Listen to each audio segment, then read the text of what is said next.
let's take you to China. At least 35 people have been killed in a car ramming incident in the south of the country. A car broke through a barrier and ploughed into people exercising outside a sports centre in Zhuhai, which is in Guangdong province. At least another 43 people were injured.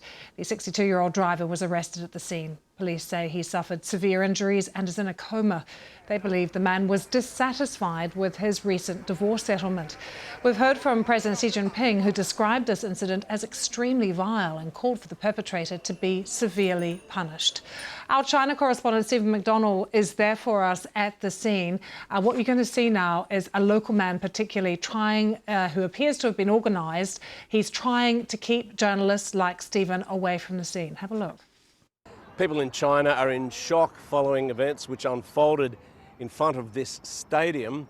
Now, the complex is now closed off, but normally you can go in there and exercise. There are running tracks and the like, and you have groups of community dancing and this type of thing. But then a man in his 60s drove in there and ran down people. According to the police, dozens of them have now died, and dozens more, many more have been injured.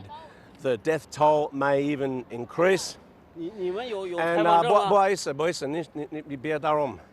so come over here, Ed. So we're just getting hassled here by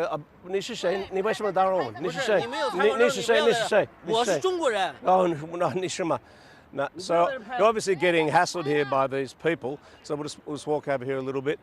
I don't know if they're obviously being organised by the party to try and stop this type of thing happening. No,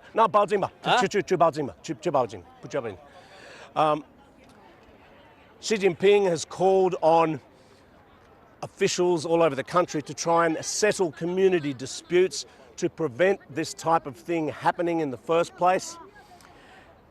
And I suppose, what is he going to say after all? It's really an inexplicable event. According to the police, this official, the official reason they're giving is that this man was upset about his dispute with his wife after the division of his property following his divorce. And for some reason, this has led him to drive into this complex and kill people.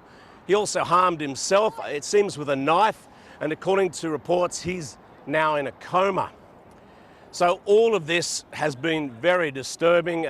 Partly you can see why it might inflame tensions and why there might be local party officials trying to organise those who would try to stop us from reporting on this. But either way, it's the type of thing that has happened, unfortunately, in China before. There are these copycat mass attacks. Somebody has some sort of grievance, they end up taking it out on complete strangers, and then we have this type of thing of the government trying to stop it from happening.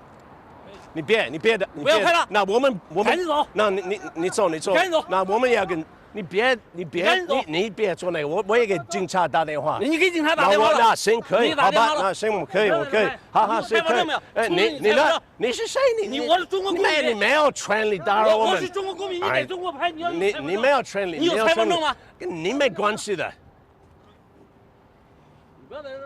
你别打扰我，你别做那个，我们告诉警察，你别做那个，你别做那个，你没有权利做那个，你知道你没有，你知道你没有，你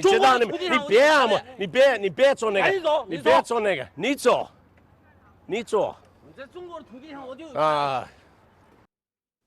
So you may be wondering what was said in that exchange. We've got a colleague in the newsroom that's translated what happened there. And the man who comes up to Steve in the blue T-shirt is repeatedly asking Steve not to film.